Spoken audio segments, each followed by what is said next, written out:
नमस्कार, इस्लाम की नजर में आप सबका बहुत बहुत स्वागत है। आपके साथ मैं हूं लावनी विनीत। इस्लाम की नजर से वो कार्यक्रम जहां पर हम इस्लाम को 360 डिग्री से समझने की कोशिश करते हैं, उन मुद्दों पर शास्त्रार्थ करते हैं जिन मुद्दों को लेकर समाज में बहस मुबाहिस होती है। और आज इस्लाम की नजर से ये समझने की कोशिश करेंगे कि क्या इस्लाम में ईश निंदा करने पर जो सजा है वो सर तन से जुदा है।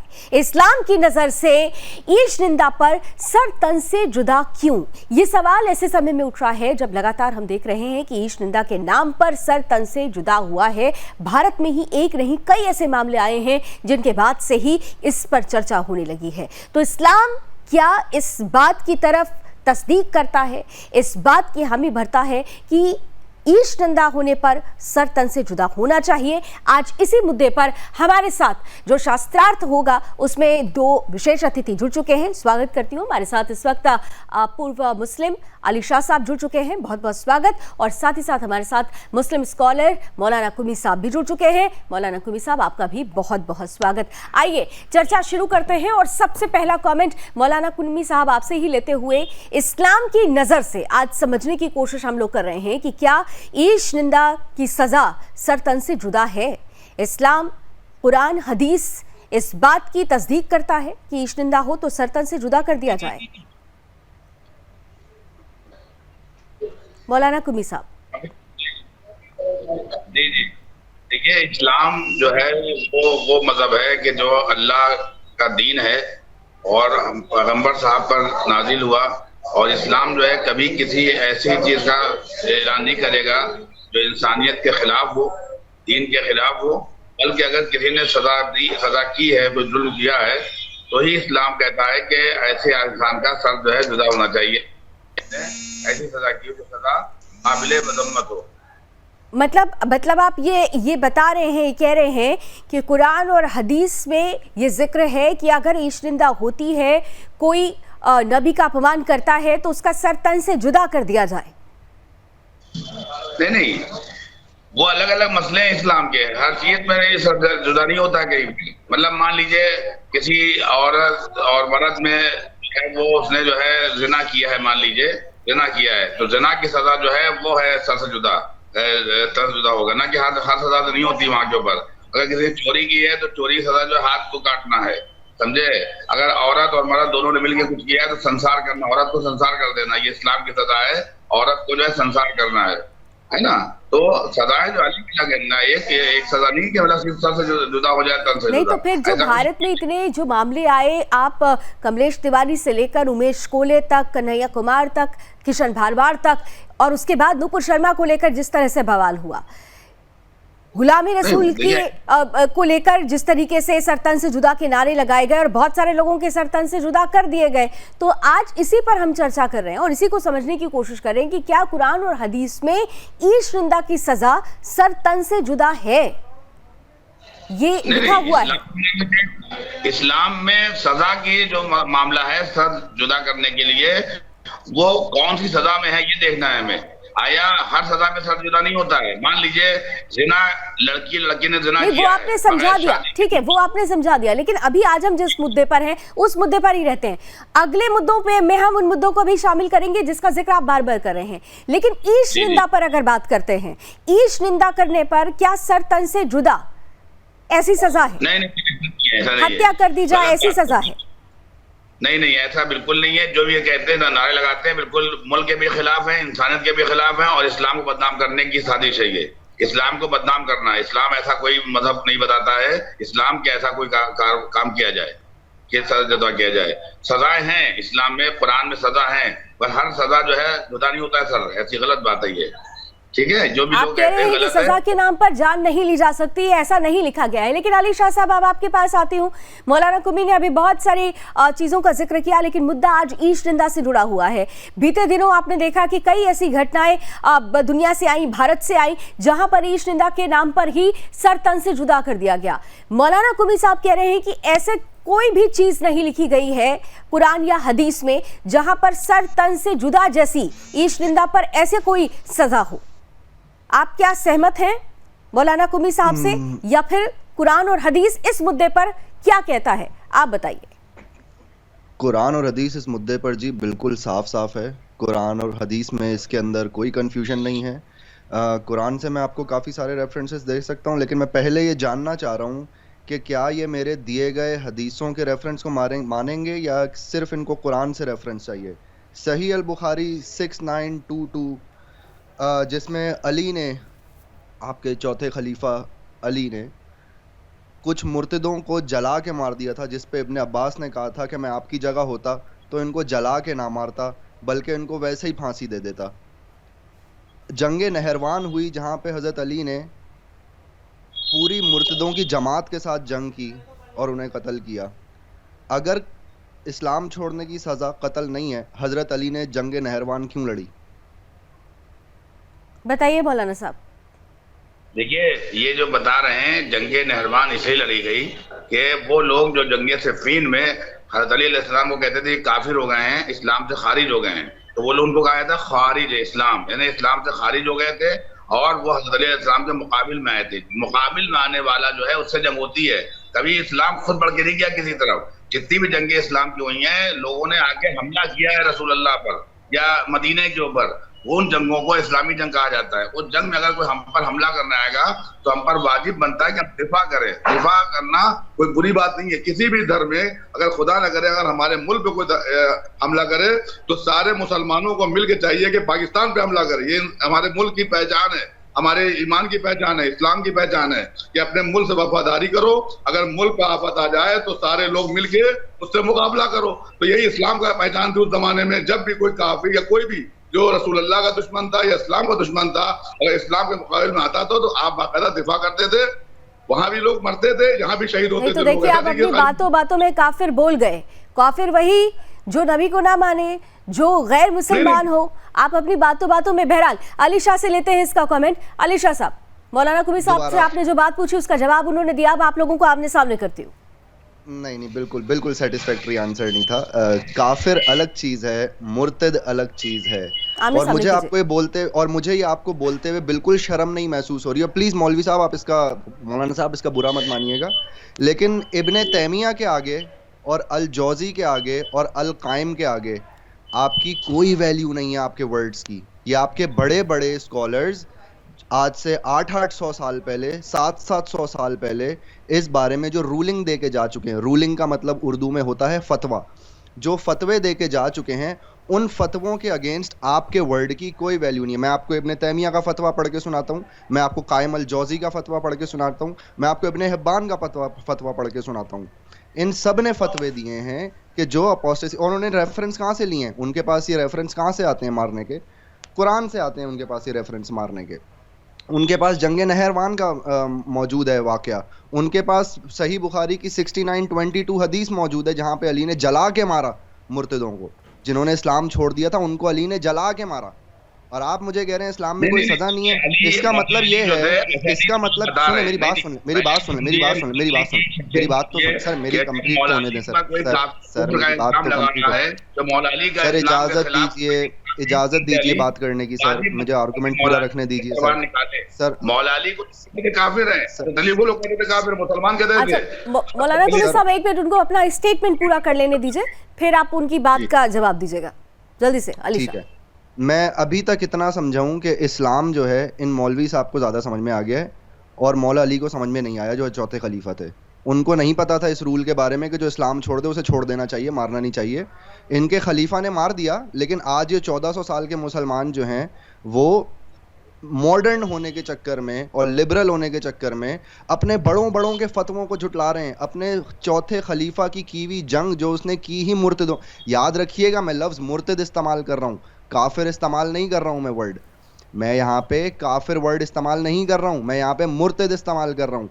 आप जितनी भी जंगों की बात बता रहे हैं वो काफिरों से हुई है। जंगे नहरवान मुर्तदों से हुई है, जंगे नहरवान काफिरों से नहीं हुई है। इस्लाम से बदल जाए, पहला इस्लाम हो। एग्जैक्टली जो इस्लाम को छोड़ दे और जो इस्लाम को छोड़ते, ठीक कह रहे हैं, बिल्कुल ठीक कह रहे हैं। अरे भाई सुन तो लो, सुन तो लो भाई, इस्लाम छोड़ दे। अरे भाई सुन तो लो, आप बिल्कुल ठीक कह रहे हैं। मुर्तद उसको कहते हैं जो इस्लाम छोड़ दे, और हजरत अली ने इस्लाम छोड़ने वालों के खिलाफ जंग की है, उन्हें जला के मारा है। आप किस मुंह से कह रहे हैं कि उनको नहीं मारना चाहिए, उनको छोड़ देना चाहिए? जो अली के मुकाबले में आया है उसको अली ने पाकिस्तान की ताकत दी है। अगर आपको कहीं नहीं, आप झूठ बोल रहे हैं, आप झूठ बोल रहे हैं। जंगे नहरवान में अली की तो उससे जंग होगी ना कि मौला अली तलवार लेके हर जगह चले गए या खलीफा को चला के, ऐसा नहीं होता। रसूलुल्लाह भी कहीं नहीं कहते। नहीं मौलवी साहब, मेरे सामने झूठ नहीं चलेगा, मेरे सामने झूठ नहीं चलेगा। नहीं, बिल्कुल झूठ नहीं। जंगे नहरवान में मौला अली लड़ने गए हैं उनसे, वो अली से लड़ने के लिए नहीं आए हैं। तो डिफेंस नहीं हुआ, ये अटैक हुआ, ये डिफेंस नहीं हुआ मौलवी साहब, ये अटैक हुआ। अली लड़ने गया है मुर्तदों से, मुर्तद लड़ने नहीं आए अली से। ये अटैक हुआ, ये डिफेंस नहीं हुआ। नहीं, हजरत अली को पहले आप समझिए कि वो शख्सियत क्या थी। पहली बात तो ये है कि मौला अली के मैं क्यों समझूं बाप है मेरे वो, मैं क्यों समझूं? मैं आपको हिस्ट्री बता रहा हूँ, मैं आपको हिस्ट्री बता रहा हूँ। अगर मैं हिस्ट्री गलत बता रहा हूँ तो आप मुझे बताइए। मैं अगर हिस्ट्री गलत बता रहा हूँ तो मुझे बताइए। मुझे हजरत अली अच्छा एक सेकंड अली शाह, दरअसल पॉइंट ये है कि ये ईश निंदा के नाम पर सर तन से जुदा कर दिया जाता है, यानी सीधे सीधे ब्रूटली मर्डर कर दिया जाता है। क्या ऐसा कुरान और हदीस डायरेक्टली कहती है कि ईश निंदा हो तो सर तन से जुदा कर दिया जाए? क्योंकि ईश निंदा अगर होती है तब तो फिर अगर किसी ने अपराध किया है तो अपराधी को सजा देने के लिए तो संवैधानिक कानून भी है, लेकिन यहाँ पर ईश निंदा के नाम पर सर तन से जुदा होता है। तो इसका कॉन्सेप्ट क्या कुरान और हदीस से ही आता है? अली शाह थोड़ा क्लियर कीजिए, और कहां पर वो तर्जुमा, वो आयत कहां पर है, थोड़ा सा इसको भी विस्तार से बताइएगा। बिल्कुल जी, आपने मुझे मौका दिया, मैं पूरी कोशिश करूंगा कि तमाम सुनने वालों के लिए ये चीज़ सिंपल करके बयान कर दूं। इस्लाम हमें सीखने के लिए दो सोर्सेज हैं, मेन दो सोर्सेज हैं। वैसे और भी सोर्सेज हैं लेकिन मेन दो सोर्सेज हैं, एक कुरान और एक हदीस। कुरान में जो चीज़ आपको क्लियर ना हो वो आप हदीस से जाके क्लियर करते हैं। सही बुखारी की एक हदीस, पहले तो मैं आपको बता दूं कि कुरान क्या कहता है इस बारे में। तो जी कुरान कहता है आले इमरान में, सूरह आले इमरान में 90 नंबर की आयत है, उसमें अल्लाह कहता है but those who reject faith, those who reject faith, वो जो झुटलाते हैं ईमान को। ऑफ कोर्स ईमान का मतलब इस्लाम है, ईमान का मतलब यहूदीज़म तो है नहीं, ईमान का मतलब क्रिश्चियनिटी है नहीं, ईमान का मतलब हिंदुइज़म है नहीं, ईमान का मतलब इस्लाम है। तो जो लोग झुटलाते हैं अपने ईमान को आफ्टर दे एक्सेप्टेड इट, उसके बाद कि जब उन्होंने एक्सेप्ट कर लिया, और याद रखिएगा ये मैं कुरान की आयत बता रहा हूँ, ये मैं हदीस नहीं बता रहा, इस पे कोई सवाल ना करना मुझसे कि ये सही है या गलत है, ये कुरान की आयत है ये। But those who reject faith after they accepted it and they go on adding on to the defiance of faith, never will there repentance be accepted. उनकी तौबा कभी कबूल नहीं होगी जो इस्लाम छोड़ देते हैं, और जो उसके इस्लाम में आने के बाद जो इस्लाम छोड़ देते हैं वो गुमराह लोग हैं, उनकी तौबा कभी कबूल नहीं होगी और वो गुनाहगार लोग हैं। इसके बारे में, इसी सेम आयत के बारे में सही बुखारी में एक हदीस है, सही ग्रेडिंग की हदीस है, कोई ज़ईफ़ हदीस नहीं है। तो प्लीज़ मुझे ये मत बताइएगा कि हदीस में क्या मसला है, इसके रावी में क्या मसला है, कोई मसला नहीं है इस हदीस में, 100% ऑथेंटिक हदीस है। हदीस का नंबर है 6922, सही बुखारी 6922। सम जनादिका अरबी में वर्ड है एथियस्ट के लिए, सही है। सम जनादिका वर ब्रॉट टू अली, कुछ एथियस्ट अली के पास लाए गए। याद रखिएगा अली वो है कि जिसके बारे में नबी ने कहा है कि अली हक के साथ है और हक अली के साथ है, यानी कि righteousness is with Ali and Ali is with the righteousness, सही है। ये वो आदमी कर रहा है ये काम, ये कोई छोटा मोटा आदमी नहीं कर रहा है ये काम, ये आदमी, ये वो आदमी ये काम कर रहा है। अली के पास लाए गए कुछ atheist, Ali and he burned them, और अली ने उनको जला दिया। The news of this event reach Ibn Abbas, और फिर इब्ने अब्बास के पास इस बात की खबर पहुंची। If I had been in this place I would not have burned them, अगर मैं तुम्हारी जगह पे होता, अली यानी कि इब्ने अब्बास अली से कह रहे हैं कि अगर मैं तुम्हारी जगह पे होता, I would have not burned them and Allah's messenger forbade it, या मैं उनको जला के ना मारता क्योंकि अल्लाह ने कहा है कि ये आग की सज़ा सिर्फ अल्लाह के लिए है। तो मैं क्या करता, I would have killed them according to the statement of Allah's messenger, whoever change his Islamic religion then kill him। सीधी सीधी हदीस है, कोई समझाने की जरूरत है इसमें? कोई ambiguous words तो उन्होंने सीधे सीधे वर्ड टू वर्ड पढ़ा, उन्होंने आयत नंबर 90 का 90 का जिक्र किया और फिर हदीस 6922 का जिक्र किया, और दोनों ही का जो कॉन्सेप्ट है, जो वर्ड टू वर्ड लिखा हुआ है, उन्होंने बता दिया। अब आप बताइए, अभी आप कह रहे थे कि ऐसी कोई सजा का प्रावधान नहीं है, लेकिन अली शाह के मुताबिक जो उन्होंने आयत नंबर 90 और हदीस की 6922 6922 का जिक्र किया, उसमें तो ये चीज लिखा हुआ है। क्या इसी को मानकर सरतन से जुदा कर दिया जाता है? जी जी, इसी नहीं, देखिए वही मैं कह रहा हूँ कि देखिए कुरान 114 सूरे हैं और 6000 कुछ आयतें हैं, समझे। सबको समझना बहुत मुश्किल चीज है, हर आदमी नहीं समझ सकता है, समझे आप। पहली बात। दूसरी बात यह है कि इस्लाम को समझने के लिए इंसान पर इतना इल्म हो कि उस पर गुफ्तगू कर सके। कुरान की आयत पढ़ना आसान है और कुरान के बारे में समझना बहुत मुश्किल है। नहीं तो ये इसको इस तरह समझा दीजिए। चलिए, सारी चीजों पर इल्म लिया जाएगा, सारी चीजों पर चर्चा होगी, क्योंकि इस्लाम की नजर से हम हर मुद्दे को समझेंगे। लेकिन जिस आयत का आयत नंबर 90 और हदीस नंबर 6922 का जो उन्होंने जिक्र किया है, इसके मुताबिक जो उन्होंने अक्षरशः वर्ड टू वर्ड चीजें पढ़ी, वो वहां पर रिटन है या नहीं है?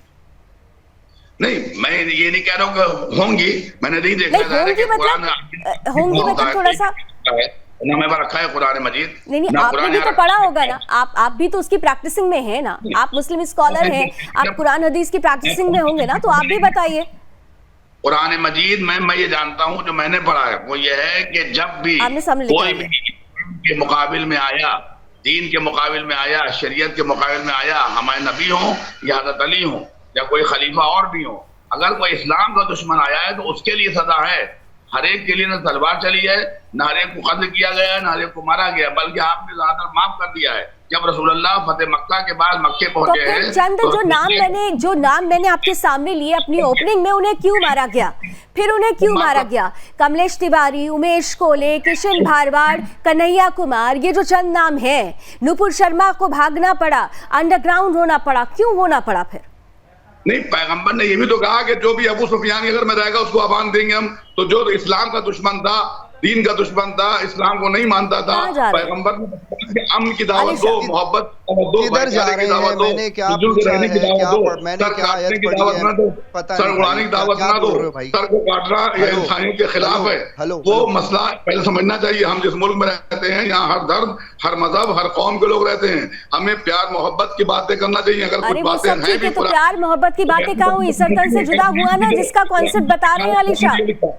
आप देखिए, आप घुमा ले गए। जो सवाल था उसके जवाब को आप गोलमोल करके निकलना चाह रहे हैं, लेकिन पॉइंट पर ही फिर से आते हैं। आयत नंबर 90, हदीस की नंबर 6922 का जिक्र उन्होंने किया और उन्होंने कहा कि ये जो सरतन से जुदा का कॉन्सेप्ट आता है वो इन्हीं चंद आयतों से आता है। अभी और भी आगे वो शायद जिक्र करेंगे, लेकिन अली शाह साहब, आप देख रहे हैं कि किस तरीके से जवाब आ रहा है। वो कह रहे हैं कि केवल एक आयत को पढ़ के ही आप कॉन्सेप्ट को क्लियर नहीं कर सकते। अली शाह, बिल्कुल जबरदस्त, बेहतरीन बात बोली आपने, बेहतरीन बात बोली आपने कि एक आयत को पढ़ के कैसे हम पूरा कुरान समझ लेंगे। ये तो चेरी पिकिंग कहलाएगी और ये तो मेरे लिए बहुत इंटेलेक्चुअली डिसऑनेस्ट बात होगी कि अगर मैं चेरी पिकिंग करके आपको कोई आर्गुमेंट हरा दूं। तो बिल्कुल सही बात बोली आपने। आए मैं कुछ और आयतें दिखाता हूँ आप लोगों को कुरान की। मैंने आपको सबसे पहले बताई थी आयत नंबर 90 आले इमरान की। अब मैं आपको सूरह तौबा की 66 बता रहा हूँ। सूरह तौबा याद रखिएगा, वही सूरत है जिसमें बिस्मिल्लाहिर्रहमानिर्रहीम नहीं आता, यानी कि जिसमें आप अल्लाह का रहम मांगते हो ना, वो आता ही नहीं इस सूरत में, क्योंकि इस सूरत में जो बातें हो रही हैं ना वो अल्लाह के रहम की तो है नहीं। तो अब मैं आपको बताता हूँ 9 के 66 में क्या कहा जा रहा है। Make you no excuses, you have rejected faith and after you had accepted it, if we pardon some of you we will punish other amongst you for they are in sin. आप इन सब सारी बातों को आप छोड़ दीजिए, मैं आपके लिए बहुत आसान कर देता हूँ, मैं आपके लिए बहुत आसान कर देता हूँ। कुरान की 16 की 106, he who disbelieve in Allah after his having believed, वो जिसने अल्लाह से अपना ईमान उठा लिया अल्लाह पे अपना ईमान लाने के बाद। Nor he who is compelled while his heart is at rest on account of faith, but he who opens his breast for disbelief, on these is the wrath of Allah and they shall have a grievous chastisement।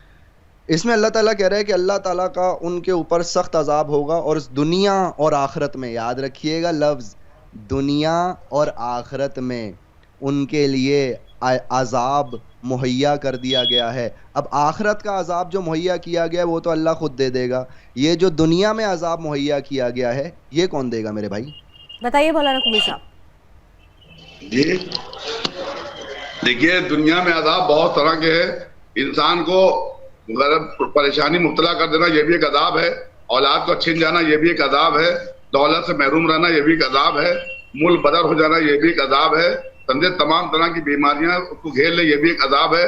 ये सब अजाब की किस्में, बहुत सी अजाब की किस्में हैं, ये एक अजाब नहीं है। हमारा कहने का मतलब ये है कि मैंने हमेशा इस बात की कोशिश की है अपने मुल्क हिंदुस्तान के अंदर, भारत के अंदर, कि कोई ऐसी चीजें न पढ़ी जाएं या न सुनाई जाएं जिससे इख्तिलाफ, चाहे वो गीता की गीता हो या कुरान मजीद हो या हिंदू की किताबें हैं। ऐसे ना पढ़ाया जाए। एक काम करें, मैं बताता हूँ आपको इसका हल। मैं आपको इसका हल बताता हूँ। तो हमें समझना चाहिए है ऐसी चीजें बयान न की जाए कि जिससे आपस में इख्तिलाफ पैदा हो। मुझे ही बहुत सी आयतें आती, मैं पढ़ता इसलिए नहीं हूँ कि मैं अमन और मोहब्बत और भाईचारे की दावत देता हूँ दुनिया के अंदर। ठीक है, लेकिन ये प्यार और मोहब्बत की दावत के बीच में जो तस्वीरें आती हैं वो बदरंग तस्वीरें, तभी ऐसी चर्चाएं भी होती है। बहरहाल समय की कुछ सीमाएं हैं, इसलिए मुझे ये कड़ी यहाँ खत्म करनी होगी, लेकिन इसी बात को हम आगे बढ़ाएंगे और विस्तार से और समझने और जानने की कोशिश करेंगे। हमारे साथ आप दोनों मेहमान बने रहेंगे और खास तौर से ईश निंदा की सजा सरतन से जुदा, ये कॉन्सेप्ट क्या कुरान और हदीस में है? जैसा कि अभी अलीशा कुछ एग्जाम्पल्स के साथ अपनी बातें रख रहे थे, उम्मीद करते हैं कि नेक्स्ट टाइम पर जो मुस्लिम स्कॉलर हैं हमारे साथ जुड़ेंगे तो अगर वो कहते हैं कि अलीशा साहब द्वारा कही गई बातें गलत है तो वो भी चंद उदाहरणों के जरिए उस बात की काट कर सकते हैं, लेकिन तर्जुमे जरूर होने चाहिए, तथ्य जरूर होने चाहिए। तो इस्लाम की नजर से आज बस इतना ही। देश और दुनिया की तमाम खबरों के लिए आप जुड़े रहिए सुदर्शन न्यूज के साथ। जय हिंद।